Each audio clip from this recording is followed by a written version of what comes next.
우리 성도님들 한 주세 동안 평안하셨습니까? 오늘도 하나님을 예배하는 마음과 말씀을 사랑하는 심령으로 주님 앞에 이르신 우리 모든 성도님들에게 하나님의 성령으로 들려지는 말씀마다 은혜의 성령의 충만함을 받으시는 그런 은총이 함께하길 축복합니다. 지난 안식일은 우리 교회의 최고의 날이었습니다. 교회 조직과 성전 봉헌이라는 교회가 가지고 있는 최고의 두 행사를 함께 치루었습니다. 거기에다가 또 두 분이 집사 안수를 받는 그런 은혜도 함께 하였습니다. 그런데 제가 너무 부족하여서 우리 집사님들 두 분 이름을 빠뜨려서 송구하기 그지없습니다. 제가 이렇게 부족함이 많습니다. 부족함을 늘 느끼면서도 확인하지 못하는 그런 더 부족함이 있습니다. 제가 새벽에 교회 와서 기도할 때마다 우리 성도님들, 우리 안실학교에 제가 계산하고 있는 45분을 한 분 한 분 이름을 부르면서 제가 손을 꼬으면서 이름을 부르면서 기도드립니다. 그래서 45이 되면은 통과, 45이 안 되면 그 한 번을 찾을 때까지 제가 또다시 합니다. 그래서 제가 그 글을 쓸 때에 그 기도 드리는 순으로 제가 제일 먼저 저쪽에 우리 이종년 우리 할머니부터 시작해서 우리 손동근, 김춘호, 박선영, 구경도 이렇게 해가지고 쭉 한 바퀴 이렇게 돌아서 그렇게 하는데 어떻게 우리 최정재 지사님하고 우리 김춘호 지사님하고 이름을 빠뜨리는지 지금 생각해도 모르겠습니다. 아무리 생각해도 모르겠어요. 제가 여기에 들으면서 앞에서 누가 이름 빠졌다 하는 그 이야기 듣고 깜짝 놀랐습니다. 어떻게 이름, 그러면서 제가 제가 봤습니다. 이어서 확인해 봤습니다. 누가 빠졌지? 봐도 모르겠어요. 참, 눈에 보이지 않으면은 어쩔 수 없다. 참, 사람이 이렇게 연약한 사람이구나 하는 것을 생각하게 되었습니다. 저는, 이번에 두 번 빠져서 저의 실수로 인하여서 이거는 뭐 어떻게 변명할 수가 없는 저의 잘못이고 실수고 그렇습니다. 그런데 저는 이 일을 경험하면서 정말 놀라운 한 가지 진리를 한 가지 발견하였습니다. 이 땅에 교회 조직의 전명은 빠져도 괜찮습니다. 아무 상관이 없습니다. 그러나 언제 빠지면 안 됩니까? 예수님께서 이 땅에 오실 때에 이름을 부르실 때에 그때 빠지면 안 됩니다. 저는 그 사실을 느끼면서 주님이시여 결코 실수함이 없으신 주님이 이 땅에 오실 때에 그때에 이름이 꼭 빠지지 않게 하여 주옵소서 그렇게 기도드렸습니다. 저뿐 아니라 제가 기도드리는 우리 45분 우리 모든 분들이 한 분도 빠지지 않도록 해 주옵소서. 그렇게 기도드리지만은 우리 여러분들이 나는 싫어하고 나가면은 하나님께서 빠지기 싫어하시지만은 가는 사람 하나님께서 가장 못하시는 한 가지가 가는 사람 붙잡아 오는 걸 하나님께서 못하십니다. 그래서 우리 성도님들 결코 이탈하지 마시고 우리 주님 오실 때에 주님께서 부르시는 호명할 때에 꼭 그곳에 우리 다 참여하시는 우리 모든 분들 다 되길 바랍니다. 오늘은 제가 우리 함께 교독한 말씀을 중심으로 해서 어디에 집을 지을까라는 제목으로 함께 말씀을 살펴보도록 하겠습니다. 말씀 위에 지은 집과 모래 위에 지은 집, 반석 위에 지은 집과 모래 위에 지은 집. 이런 내용들은 우리가 익히 많이 들어본 그런 말씀입니다. 아이들 이야기로도 우리 많이 해주는 그런 내용이지요. 오늘 다시 한 번 더 말씀을 좀 더 깊이 생각하면서 주신 은혜를 나누고자 합니다. 그러므로라는 말씀은 많은 부분 결론적인 말씀으로 많이 기록되어 있습니다. 마태복음 7장은 좀 특별한 그런 장입니다. 제가 마태복음 7장에 있는 앞부분을 올려드렸습니다. 7장 전반부는 비판과 외식에 대하여서 말씀을 하셨습니다. 그리고 7장 7절부터는 기도에 대한 강력한 예정을 주셨습니다. 7장 11절에 있는 말씀을 올립니다. 너희가 악한 자라도 좋은 것으로 자식에게 줄 알거든 하물며 하늘에 계신 너희 아버지께서 구하는 자에게 좋은 것으로 주시지 않겠느냐. 이렇게 좋은 우리 아버지를 알게 하신 하나님께 감사하게 되길 바랍니다. 너희가 악한 자라도 좋은 것으로 자식에게 줄 알거든.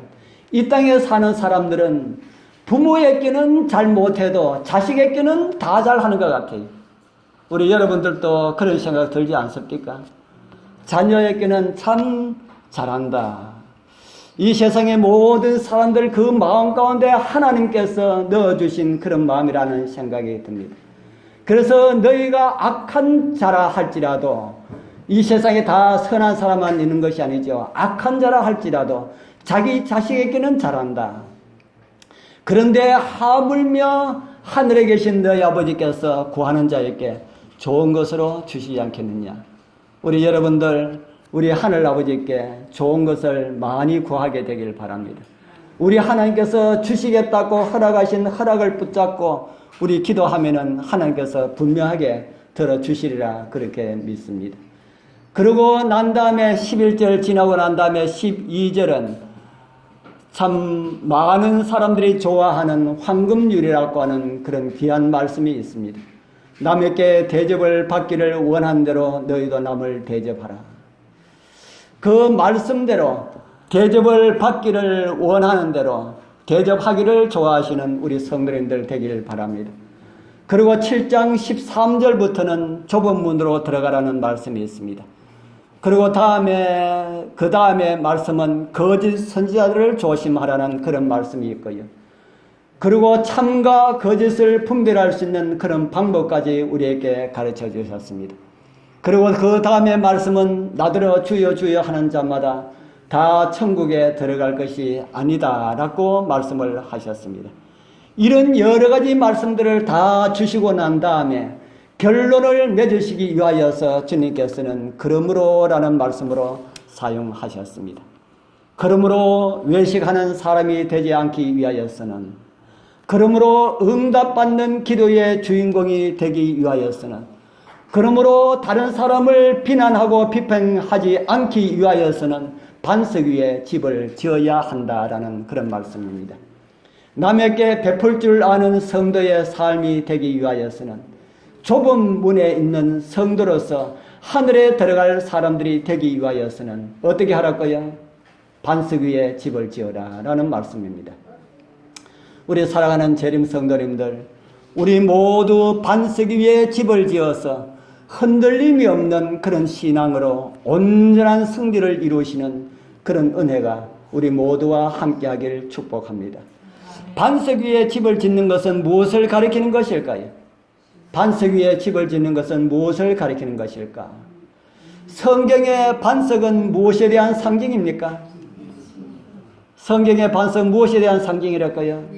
예수 그리스도를 가리킵니다. 특히 구약 시편에 보면은 반석 대신 여호와를 찬양하는 노래가 참 많이 나옵니다. 시편 19편 14절에 나의 반석이시며 나의 구속자이신 여호와여, 28장 1절에 여호와여 내가 주께 부르짖으노니 나의 반석이여 이렇게 말을 합니다. 주는 나의 반석과 산성이시니 이렇게 말을 하고 오직 저만 나의 반석이시요 나의 구원이시요 이렇게 기록을 하고 있습니다. 그 반석을 우리 성도님들께서 예수 그리스도를 상징한다고 그렇게 말씀을 주셨는데, 사도 바울도 고린도전서 10장 4절에 예수님을 상징한다고 우리에게 가르쳐주고 있습니다. 다 같은 신령한 음료를 마셨으니 이는 저희를 따르는 신령한 반석으로부터 마셨으며 그 반석은 곧 누구랄까요? 그 반석은 곧 그리스도시라. 그리스도를 반석으로 묘사한 데는 많은 교훈들이 있습니다. 그 중에 한 가지만 좀 생각을 해보고자 합니다. 어떤 이가 집을 지으려고 합니다. 땅을 고르고 장만하기 위하여서 땅을 팠더니만은 땅 속에 돌이 나왔습니다. 이 사람은 좀 평평하게 이렇게 땅을 잘 이렇게 마무리 시켜서 집을 짓고 싶은데 돌이 나왔으니까 어떻게 해야 됩니까? 이제 돌을 파내려 합니다. 갱이로 돌을 파내려 하니까 안 되어서 부르도자를 불렀습니다. 그걸 가지고 땅 이렇게 파내는 거 뭡니까? 저는 그 이름을 몰라가지고 도자라고 했는데, 굴삭기입니까? 그걸 가지고 파도 잘 안 돼. 돌이 너무 커서. 그래서 그 사람이 포기를 합니다. 이곳에 멋진 집을 지으려 했는데 안 되겠구나 하고 포기하고 다른 장소를 얻기 위하여서 갔습니다. 이제 다른 한 사람은 집을 지으려고 집터를 보았습니다. 그는 집을 견고하게 아름다운 것보다 견고하게 지으려 했습니다. 그래서 반석 위에 집을 지으려고 반석을 찾았습니다. 반석은 보통 평지에 있지 않고 좀 높은 곳에 많이 있습니다. 그러나 그는 높은 곳에 집을 짓기가 여러 가지로 힘든 그런 일들이 많았지만은 견고한 바위 위에 집을 지으려 마음을 먹었습니다. 이 두 이야기가 무엇을 상징하는지 여러분들 이해를 하시지요? 우리 로마서 9장 33절에 있는 말씀 같이 한번 읽어보겠습니다. 기록된 바 시작. 기록된 바 보라 내가 부딪히는 돌과 거치는 반석을 시온에 두노니 저를 믿는 자는 부끄러움을 당치 아니하리라 함과 같으니라. 아멘. 같은 반석인데 어떤 이들에게는 어떤 돌이 된다는 거 합니까? 어떤 이들에게는 부딪히는 돌과 또 거치는 반석이 된다. 다른 말로 하면은 어떤 이들에게는 귀찮은 돌이 된다 하는 겁니다. 아까 제가 이야기 드린 그 첫 번째 사람에게 돌은 아주 귀찮은 그런 돌이었습니다. 내가 좀 아름다운 집을 지으려 하는데 주초를 내 나름대로 놓으려 하는데 왜 돌이 왜 있나? 그는 주초돌을 그 땅속에 묻혀있는 그 돌로 하는 것을 원하지 않았습니다. 그래서 그 돌을 패내렸고 했지만은 할 수가 없었어. 거치는 것이 되어서 부딪히는 돌이 되어서 다른 곳으로 옮겼습니다. 아까 또 모래 위에 편히 지으려고 한 사람이 그렇다 하는 겁니다. 집터의 반석은 귀찮은 돌이 되고 반석 위에 집을 짓기를 좋아하는 사람에게는 견고한 주춧돌이 된다 하는 것입니다. 예수 그리스도께서는 많은 천민에게는 의지할 구원자가 되셨지만은 수많은 유대인들에게는 거치는 돌이 되었음을 성경은 우리에게 가르쳐주고 있습니다. 우리 사랑하는 성도님들, 우리 여러분들의 삶에 예수 그리스도는 어떤 존재입니까? 유대인들이 하늘나라 가기를 사모하였을까요? 유대인들이 하늘에 가고 싶어 하였을까요? 유대인들이 하늘에 가고 싶어 했을까? 성경을 보면은 유대인들도 다 하늘에 대한 그런 욕심들을 다 가지고 있었다는 그런 생각을 하게 됩니다. 그래서 그들은 하나님을 믿되 아주 특별하게 하나님을 잘 믿자. 그래서 구약의 이스라엘 백성들이 하나님의 말씀에 불순종했기 때문에 그들이 멸망을 당했습니다.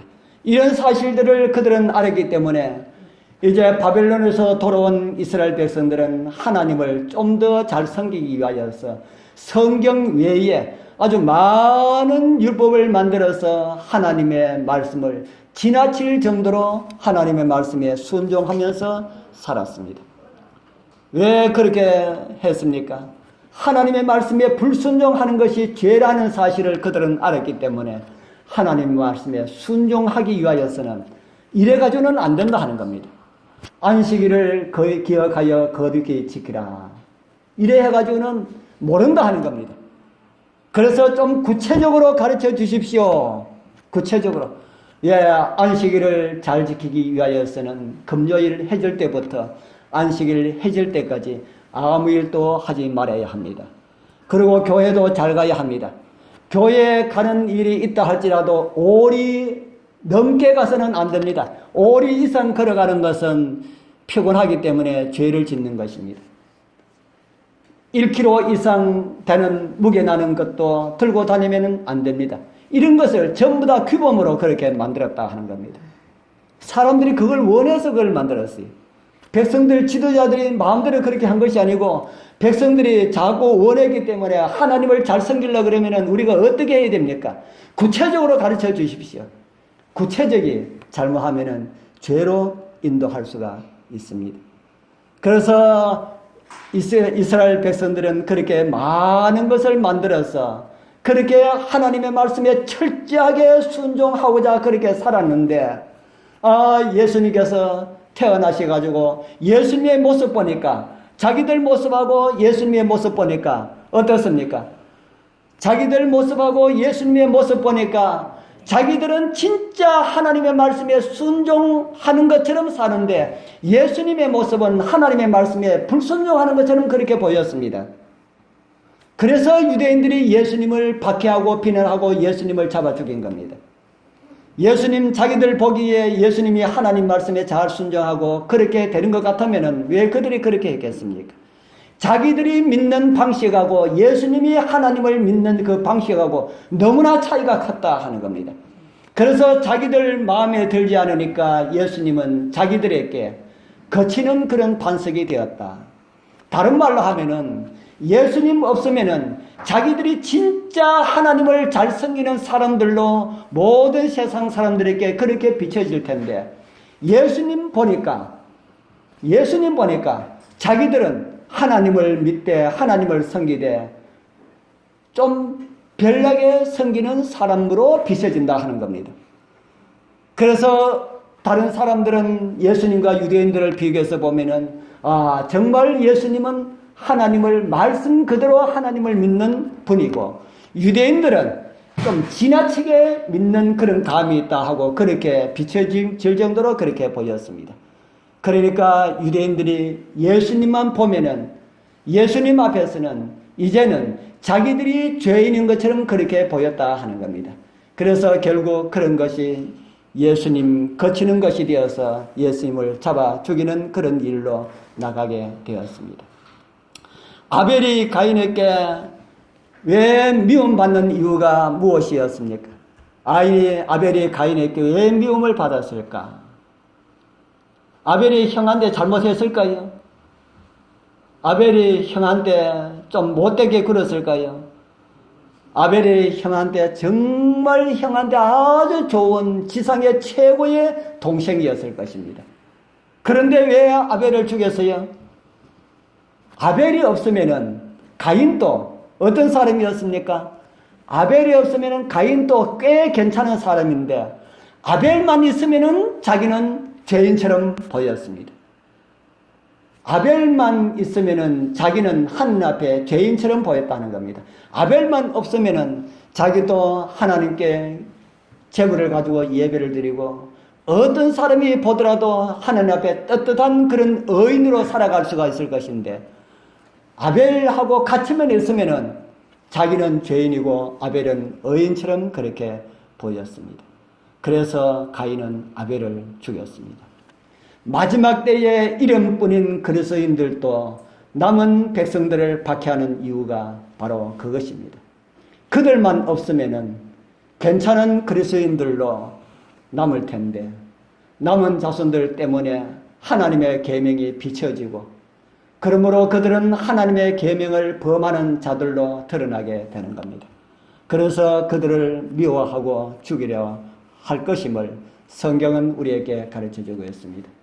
오늘 여러분들의 삶과 생애 속에서 예수 그리스도의 삶을 담고자 하는 그런 마음이 없다면 예수님은 나에게 거치는 그런 돌이 될 것이라고 성경은 우리에게 가르쳐주고 있습니다. 이제 하늘을 사모하시는 우리 재림 성도님들, 우리 여러분들에게 예수 그리스도는 어떠합니까? 여러분들도 하늘 가기를 좋아하십니까? 정말 하늘 좋아요? 하늘 가기를 원하는 만큼이나 어떻게 살아야 됩니까? 하늘나라 사람처럼 살아야 합니다. 하늘나라 사람들은 어떻게 살까요? 하늘나라 사람은 어떻게 살까? 그걸 보여주기 위하여서 예수님께서 오셨습니다. 예수님께서 사신 그 모습이 하늘나라에 가서 살 사람들의 모습입니다. 예수님, 여러분들 예수님은 좋아하십니까? 예, 예수님 우리 다 좋아합니다. 예수님 좋아하는 만큼이나 예수님처럼 살기를 원해야 됩니다. 예수님은 좋아하지만은 예수님처럼 사는 것은 우리가 싫어하면은 안 됩니다. 사단은 그렇게 했습니다. 사단도 하나님 좋아했을까요? 사단도 하나님 좋아했을까요? 사단도 하나님 좋아했습니다. 하나님 좋아했는데 어떤 하나님을 좋아했냐면은 하나님 앉은 그 자리를 좋아했습니다. 하나님의 앉아 계시는 그 자리는 원하였지만은 하나님의 성품은 그는 원하지 않았다 하는 겁니다. 하나님처럼 되는 그 모습은 원하였지만은 그분의 성품으로 사는 것은 귀찮은 것이라고 사단은 생각하였습니다. 저와 여러분들도 그렇게 될 수가 있을까요? 우리도 그렇게 될 수가 있습니다. 성도가 되는 것은 싫어하지만은 성도라고 이름이 불려지는 것은 좋아하지만은 성도로 살아가는 것은 싫어할 수가 있다 하는 겁니다.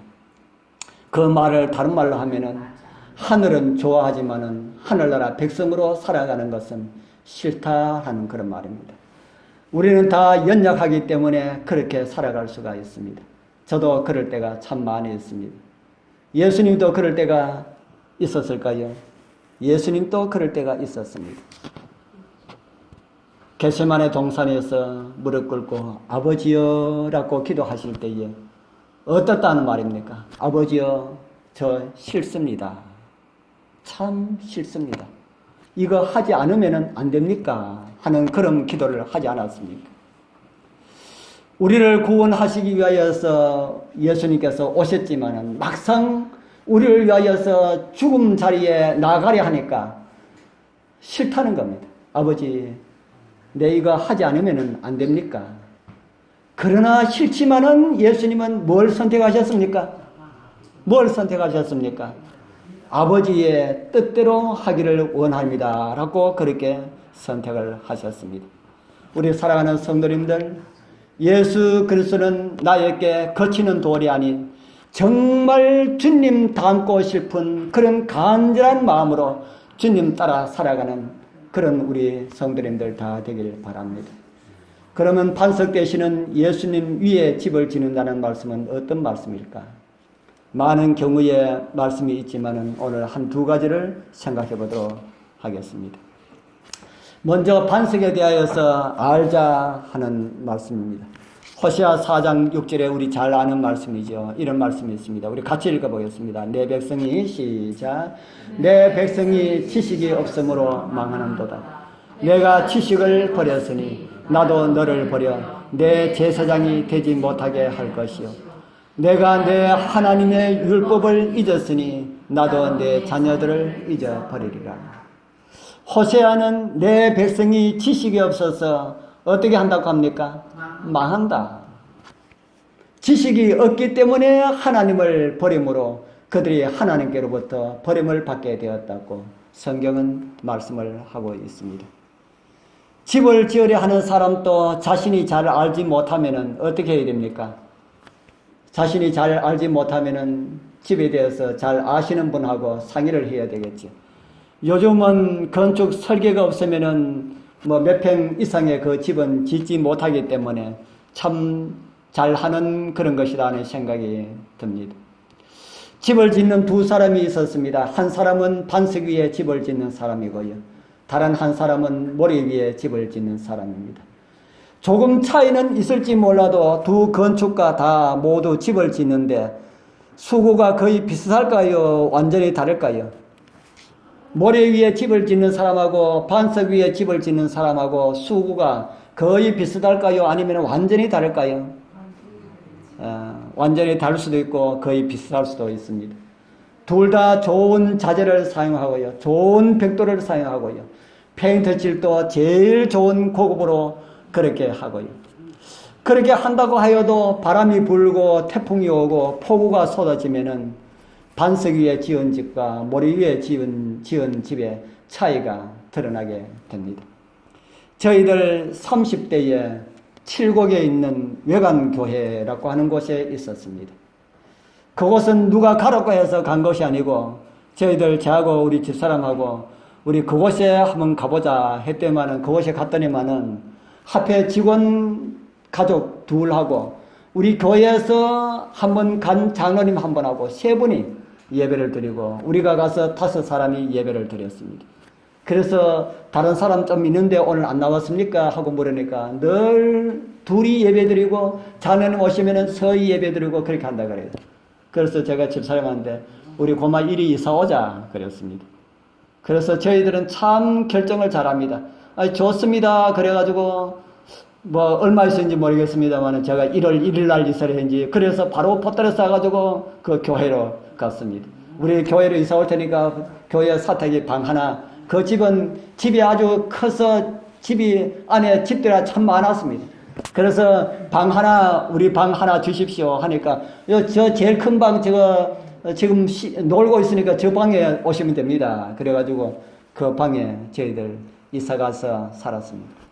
제가 이사를 가서 있으니까 우리 그때 청년 활동을 많이 해가지고 청년들이 우리 집에 참 많이 왔습니다. 그때 우리 정대성 목사님 청년 때에 우리 집에서 같이 많이 살았습니다. 그래서 아침 되면은 여기서 우리 진영 정도 되는 곳입니다. 그곳에 가서 한번 태워와서 또 다른 군에 가서 또 한번 태워와서 이렇게 늘 그렇게 했는데 우리 정대선 목사님이 있을 때는 저보다 나이가 적다고 늘 그 양반이 가고 없을 때는 제가 이렇게 돌고 했습니다. 그래서 한 번은 이래 차를 몰고 그곳에 가서 태워가지고 다른 군으로 가는데 이런 평지, 논바닥에 평지에 사람들이 뭐 일을 하고 뭐 집터, 제가 딱 보니까 집터 닦는 것처럼 그렇게 보였어요. 닦고 하는 것을 제가 보았습니다. 그리고 그 다음에 갔더니만은 그 집터가 이 도로 아래에 있는데 도로만큼 이만큼 올려져 있었어. 저게 집을 도돌아가지고 집을 짓는 모양이구나. 야, 저래 해놓으면 참 좋겠다. 앞에 길하고 거기 같으니까 참 좋겠다. 그래가지고 안식일마다 그렇게 지나가면서 그 일이 얼마만큼 진척되는지를 그렇게 보게 되었습니다. 그렇게 몇 안식을 이제 지나고 가니까 이제 벽돌을 막 이렇게 쌓고 하는 것을 봤습니다. 아이고 벌써 집을 짓네. 그리고 그 다음 안식일 가니까 또 이제 집이 거의 다 되었어요. 그리고 그 다음 안식일 가니까 아주 아름다운 집이 한 채 거기에 서 있었어요. 그리고 그 다음 안식일 가니까 사람이 들어와서 사는 것처럼 그렇게 보였습니다. 그리고 그해 여름에 아주 긴 장마가 왔습니다. 그해 비가 얼마나 많이 왔는지 모릅니다. 태풍도 지나가고 폭우도 여러 번 지나갔습니다. 그렇게 지나가고 난 다음에 그 주일 지나고 난 다음에 또 안식일 날 아침에 그 집사님 태워가지고 또 그 한 분 모시기 위해서 그래 쫙 가는데 그 집이 보니까 한쪽으로 옆으로 이렇게 비스듬히 이렇게 있어요. 제가 그거 보고 깜짝 놀랐습니다. 집이 왜 저렇게 있지? 그때 우리 향기 옆에 태워가는데 야야 저 봐. 저 집이 왜 저래 있지? 정말 그런데 집이 왜 저래 있지? 왜 집이 그렇게 되어 있을까요? 우리 여러분들 왜 그런지 다 아시죠? 집주인도 알 겁니다. 집주인도 알 겁니다. 왜 그렇게 되었는지. 집을 어떻게 했기 때문에요? 논에다가 집을 돋아가지고 논에다가 이렇게 집을 돋으면 어느 정도의 시간이 가야 됩니다. 그래서 도로 이렇게 돋놓는 곳에 지금은 머선 중 하고 이렇게 그 선하는 거 보시지 않습니까? 고속도로는 그렇게 해서 통행 안식입니다. 고속도로는 좀 치마가 되고 난 다음에 얼마 정도 시간이 지나고 난 다음에 포장해서 하는데 일반 도로는 그냥 막 통행을 시키면은 거기에다가 이 도로는 지금 뭐 중에 있습니다 하고 그렇게 조심하라고 그렇게 해놓지 않습니까? 그래서 도로가 일반 도로 타고 다니보면 어떨 때는 이렇게 꺼지는 도로가 많이 있지 않습니까? 그 밑에 자꾸 이렇게 내려가기 때문에 그런 겁니다. 그래서 그 집도 기초가 튼튼하지 못하여서 그렇게 되었습니다. 집을 아마 제가 그 집 보고 집을 새로 짓는 것보다 그거 뜯어내고 다시 지으면은 집값도 훨씬 더 들겠다 하는 생각을 했습니다. 그거 이거 올려가지고는 누가 건축하시는 분한테 물어보니까 그거 올려가지고는 안 된다 그러더라고요. 그렇게 뒤틀린 거는 다시 뜯고 새로 지어야 한다 하는 이야기를 들었습니다. 그러고 난 다음에 우리 얼마 있잖아. 그 집이 그러고 난 다음에 우리가 보지 않고 우리가 이쪽으로 이사를 왔는데 제가 어제 그제 그리 지나갔습니다. 그 집을 뜯고 어떤 집을 지었을까 하는 것이 궁금증이 나서 그 길로 지나가는데 도로가 완전히 달라져 가지고 어딘지 분간할 수 없을 정도로 길이 바뀌어져 버렸습니다. 도로가 그때는 2차선 도로였는데 도로가 4차선으로 도로가 쫙 나고 옛날 길이 어딘지 분간할 수가 없어 가지고 제가 보지 못하였습니다. 우리 성도님들, 우리 집을 일반 집을 짓더라도 그런데 여러분들 영혼의 집을 짓는 일에는 어떤 일이 있어도 모래 위에 지어서는 안 되겠다 하는 그런 생각을 했습니다. 모래 위에 집을 짓지 않도록 어떻게 해야 되겠습니까? 모래 위에 집을 짓지 않도록 어떻게 해야 된다고요? 알고 짓자 하는 거죠. 성경도 우리에게 이런 말씀을 주고 있습니다. 요한복음 17장 3절입니다. 같이 또 한번 읽어볼까요? 영생은 시작. 영생은 곧 유일하신 참 하나님과 그의 보내신 자 예수 그리스도를 아는 것입니다. 영생은 뭐가 영생이라고 하는 겁니까? 하나님을 아는 것이다. 예수님을 아는 것이다. 그것이 영생의 기초다 하는 겁니다. 우리 속담에도 알아야 뭘 한다 그럽니까? 그 우리나라 전역에 있는 속담 맞습니까? 아니면 우리 지방에만 있는 속담인지 모르겠네. 우리 있는 곳에 가면 알아야 면장한다라는 이런 말이 있습니다. 우리 하나님을 알기 위하여서 우리 하나님을 알아야만이 그것이 영생이라고 하는데 우리 여러분들 하나님 잘 압니까? 우리 여러분들이 하나님을 얼마만큼 잘 아십니까? 하나님을 진짜로 알면은 어떻게 될까요? 하나님을 진짜로 아는 사람은 사도 바울처럼 바뀝니다. 사도 바울은 자기가 그전에 예수님 알기 전 사람하고 알고 난 후의 사람하고 완전하게 바뀌어졌습니다. 우리도 예수님을 알고 하나님을 알면은 그렇게 바뀌어진다 하는 겁니다. 우리가 교회에 다니고 있으면서도 생활의 변화가 일어나지 않는 가장 근본적인 이유는 하나님을 알지 못하기 때문입니다. 나는 하나님을 안다 하지만은 실질적으로는 모르고 있다 하는 겁니다. 우리 사랑하는 성도님들, 하나님을 아는 그 일에 여러분들 모든 것을 투자하게 되길 바랍니다. 그리고 진짜 하나님을 바르게 알게 되길 바랍니다. 하나님을 잘 알기 위해서 우리는 어떻게 해야 될까요? 로마서 10장 우리가 잘 아는 말씀. 그러므로 믿음은 어디서 나고요? 믿음은 들음에서 나고 들음은 어디서 나고요? 그리스도의 말씀으로 말미암아 있다. 그래서 우리는 우리 믿음 좋도록 하려고 그러면 어떻게 해야 됩니까? 많이 뭐 해야 돼요? 많이 들어야 된다. 많이 들어야 된다. 많이 들으려고 그러면 어떻게 돼요? 많이 들으려고 그러면 어떻게 해야 됩니까? 많이 들으려고 그러면 말씀 있는 곳으로 부지런히 우리 다녀야 되겠지요. 혼자 말씀을 보고 성령의 인도하심을 따라 살아갈 수가 있는 그런 능력이 있다고 생각하시는 분들도 세상에 참 많이 있습니다. 물론 혼자 보고 말씀을 바르게 이해할 수도 있습니다. 하나님의 성령의 감동이 있으면 그렇게 다 될 수가 있습니다. 그러나 우리는 다 죄의 연약함을 가지고 있어서 그런 사람들이 참 잘 없습니다. 그래서 우리는 듣기 위하여서 우리 하나님께서 세우신 교회에 많이 와야 됩니다. 많이 들어야 한다고 하니까 어떤 분들은 많이 듣기 위하여서 이상한 곳으로만 찾아다니시면서 그렇게 들으시는 분들이 있습니다. 왜 그런 곳 그렇게 열심히 갑니까? 하니까 말씀 듣기 위하여서. 말씀은 교회에서 들어도 되는데 교회에서 또 부족하면은 1년에 2번 또 뭐가 있습니까? 장막회도 있고 지도자 학교도 있고 교회에서 또 사경회도 하고 그때 들으면 되는데 꼭 그런 데 가야 됩니까? 그런 곳에는 좀 더 특별한 그런 말씀이 있어서 간다고 하는데 여러분들 조심하십시오. 그런 특별한 곳에 가면은 특별하기 때문에 특별하게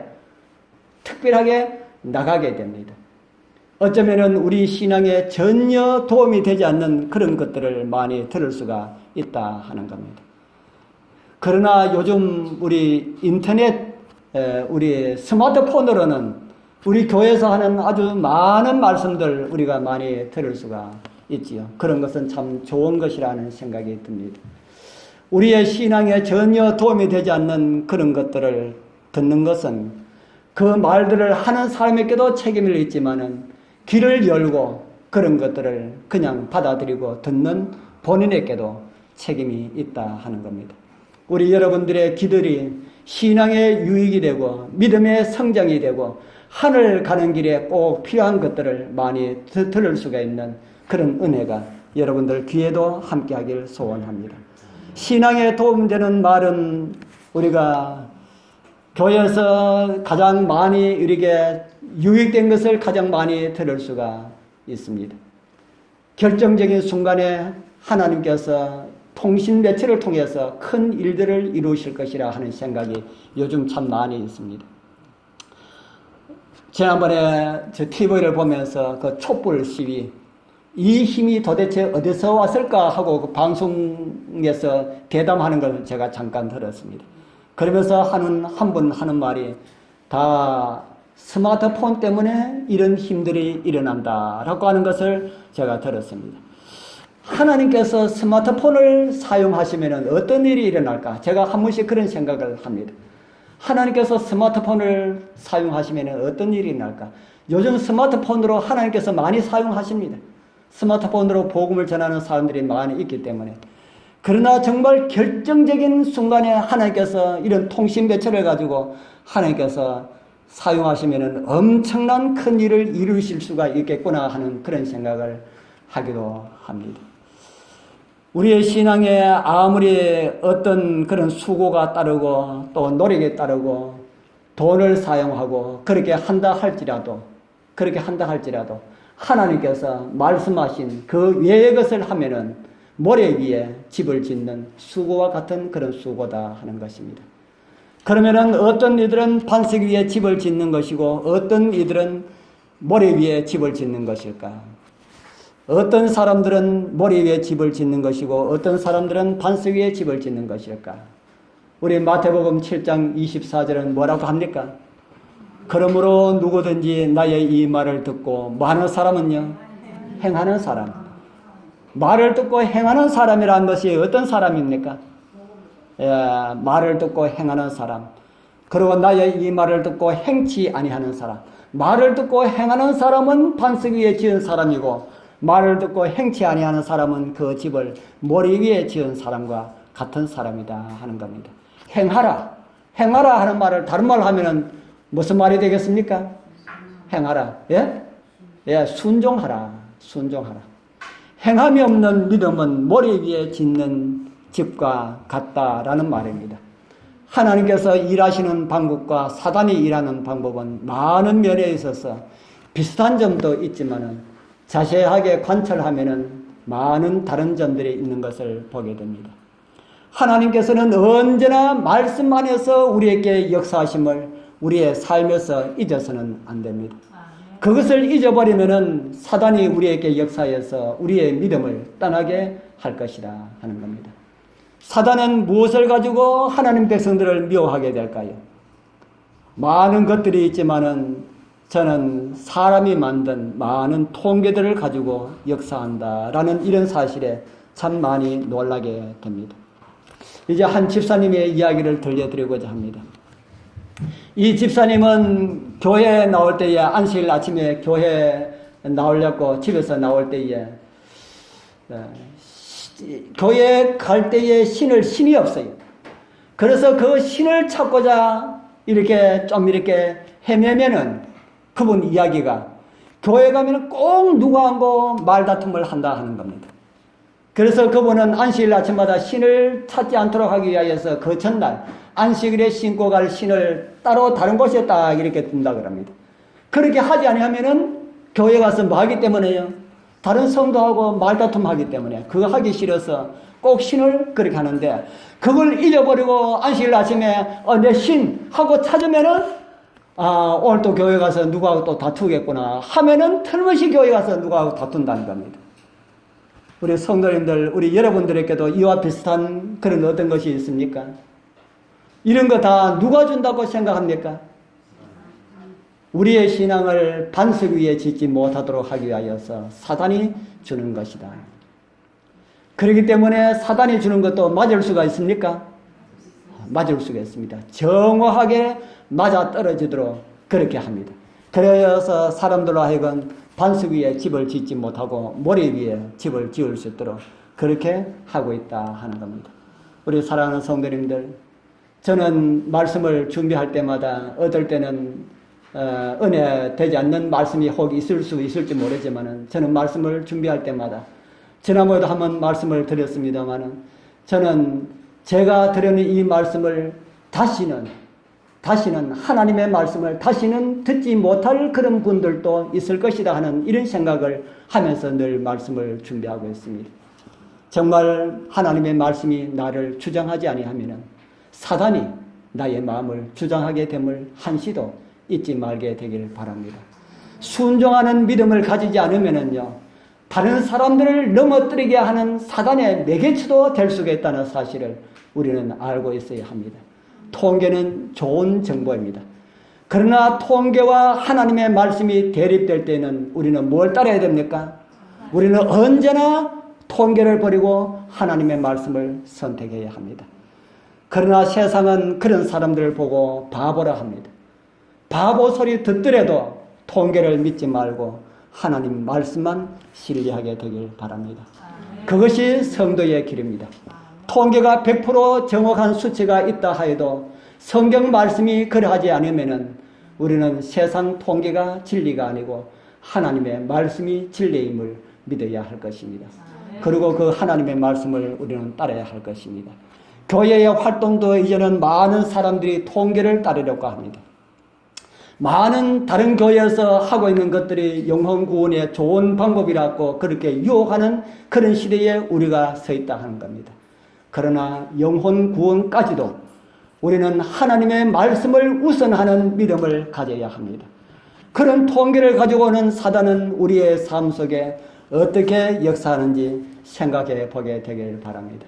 나의 생애 중에서도 100가지가 그렇게 되어 있다 할지라도 그러한 경험보다는 하나님의 말씀을 우선하는 그런 성도가 되자 하는 겁니다. 말씀을 기초로 하는 신앙만이 반석 위에 지은 신앙이고 나의 경험과 나의 생각으로 하는 신앙이 모래 위에 지은 신앙입니다.